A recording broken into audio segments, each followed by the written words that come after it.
doing the best we can. Are we rolling?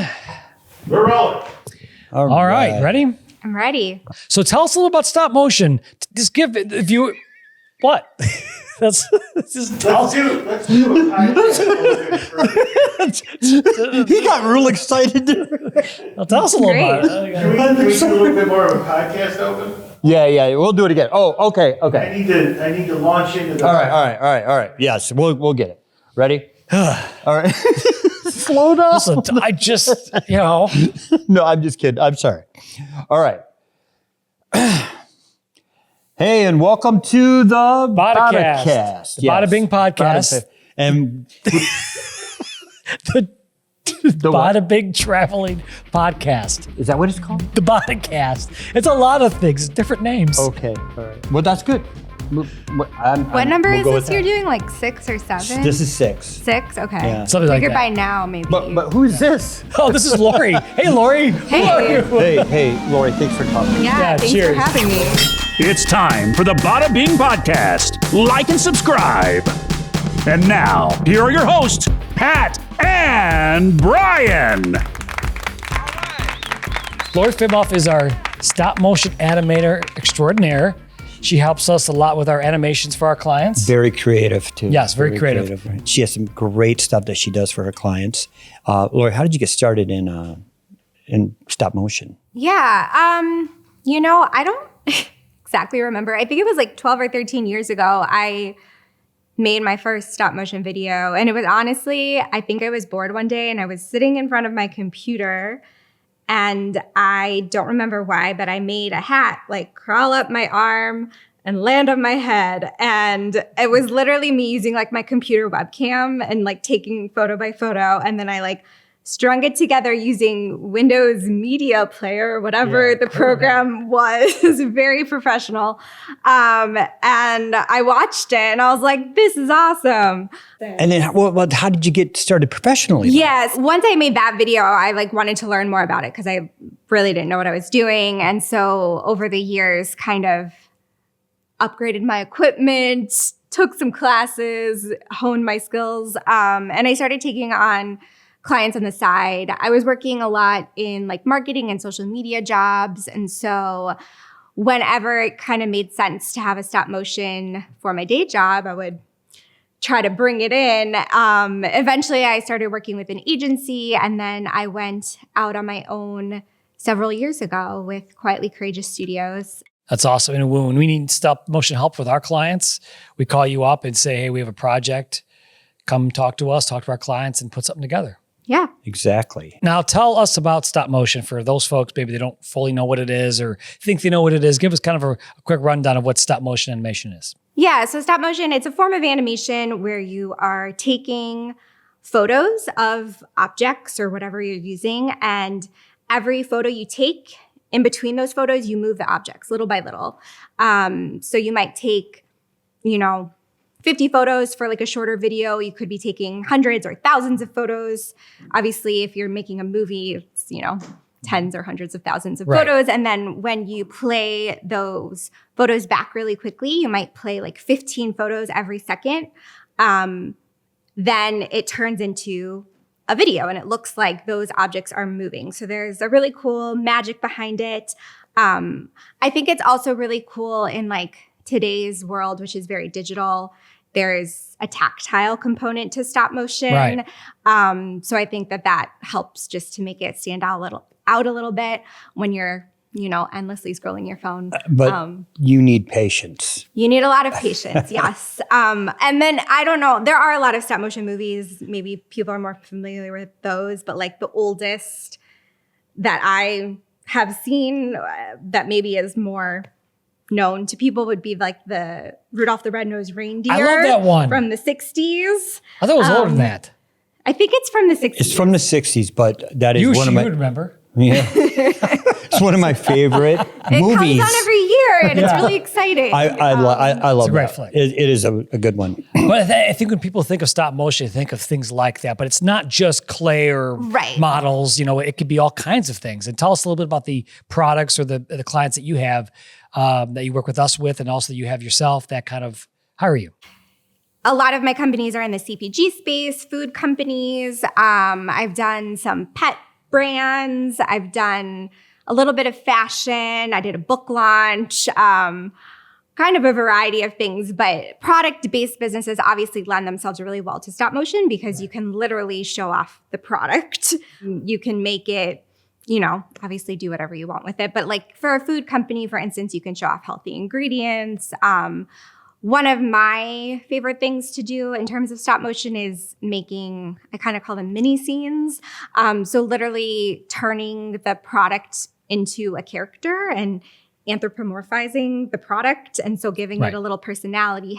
I did one with a product that was, the flavor of the product was like barbecue. So I built like a little mini grill and I had the product grilling. And so things like that I think are really fun and different. And I think a little bit when you see it, it kind of shifts in your mind a little bit from something that might just be like digitally animated. It's a little different when it's like an actual physical product and a physical grill opening up or whatever that makes you like a little more excited to see it. Yeah. Not bashing motion graphics or anything like that, but it's just like a little fun and tactile. Absolutely. Well, what is the biggest challenge in doing stop motion? I think definitely the patience aspect of it. Shoots can be very long.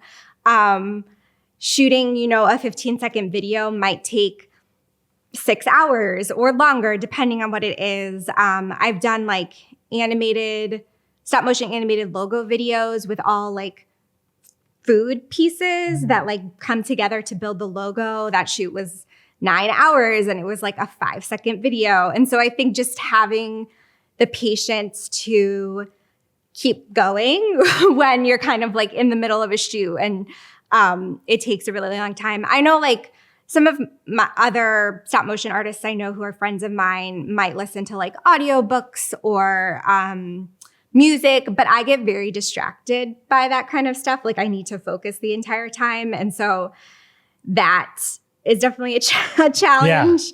Yeah. But every time, once I see the video come together at the end, I'm like, oh, that was so worth it. So is that your favorite? Is the end or is kind of doing Rap is a favorite word. No, but also you must like that. I do. And I'm not saying I don't enjoy the process. I just think it's challenging. And I mean, anything that's challenging is going to be like hard as you're going through it. But I think that also makes it even more worth it in the end because like, what went into it and like how hard you worked for it. And I think that it's also kind of hard to understand sometimes like how much work goes into a piece that's maybe only 5 seconds long or whatever it may be. Yeah, that's because it ends up looking so like, oh, that's so fun and simple. And then you're like, oh, wait, no. It took a really long time to do. Yeah. But again, it's like always worth it to kind of see the magic and the whimsical nature of whatever you're creating. I think I guess you were asking what the hardest thing, but I think one of my favorite parts of it is obviously seeing it all come together in the end, but also concepting. I love storytelling. I was a theater major back in college. And so like storytelling has always been a big part of my life. So I love being able to just come up with ideas that are a little bit different. I think I watch a lot of stop motion because obviously that's what I'm doing. And so you start to see some of the same things over and over. And so I like coming up with new, fresh ideas, putting new twists on different things. And, being able to also just like collaborate with my clients. Cause like a lot of times they'll have ideas too. And we kind of talk it through and come up with things. And I storyboard everything for my clients so they'll know what to expect. Because reshoots are really difficult. Yes, so you want them to know exactly what you're doing, what they're going to get. It's challenging to change things after you shoot something. Right. And so obviously you don't want to reshoot it.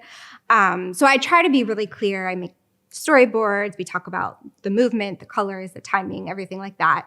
But I also do enjoy like playing around on set because I feel like once you're there and you have the products and you're moving them around, like different ideas might come to you. Right. That's part, the process. I mean, the craft. Exactly. Which is very different than like when you're trying to develop an idea and you're like drawing it out or sitting at your computer, it's not always, you don't get the same Right. things that come to you. Well, you spontaneous in the moment sometimes, like just, or you maybe something that, that doesn't really, it's not going to work as well as I thought it's going to work. And Yes. this is going to work, something's going to work better. You have to be able to be flexible. To be flexible and punt. And I do, like, if I am changing something or like adding something, I always try to do it in a way where if the client actually doesn't want that, I can easily like remove it or switch it back to the way it was before. But I'm like, this might actually be a little more fun. So I try to incorporate that. Is there a special software you use for stop motion? Or? So I use several. The main one I use when I'm animating is called Dragon Frame. As you take each photo, it makes a timeline for you. So you can go ahead and play back as you're shooting. So you can see how the animation looks. And you can adjust like frame rate. You can, let's say you want something to repeat, that you don't need to shoot it over again. You could just repeat the photos. So you can like copy and paste the photos to your timeline. So you can actually see like what the animation is looking like, and you can adjust. Because sometimes you're shooting and you're like, actually, I should have, added another frame in. Let me go back and do that. It has onion skinning. It kind of shows the shadow of a previous photo you've taken overlaid onto your live view, if that makes sense. Yeah. And so if you're continues. So if you need to line something up, or if you're like moving something and you want to see how far you've moved it, it's like an easy way to do that. That sounds awesome, because in the 80s when I was in film school. Yeah. The 80s. In the 80s. We had a project in one of our film classes, and it was doing stop motion with film. Oh, okay.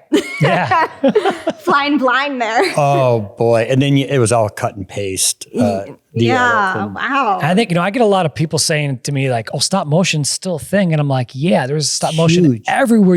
Sometimes you don't even know it when you see it. I know. You think it's a video. That's not pictures strung together. Yeah. I think it's out there. Oh, stop motion is great because it goes right back to the roots of filmmaking. Yeah. And it's awesome. And the fact that I think it's more popular than it has been in a long time. I think it's a great look. It's a different look. I think that's unique for a lot of people when brands are trying to find a different way to present themselves and say, this is cool. Especially in social media too. Yeah. Because it's got to be quick. Honestly, I think social media has really like bumped up the popularity of stop motion because it's such a versatile type of video.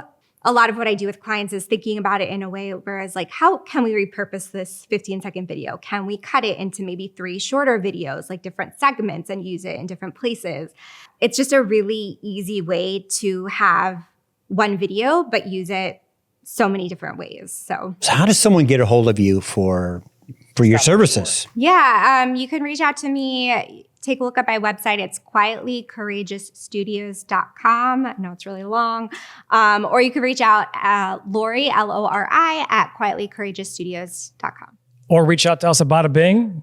We got a direct line with her. Absolutely. Thank you for joining us. That we've learned. Yeah. I mean, it's a great conversation about stop motion. I think we both learned a little bit more than we knew. Definitely.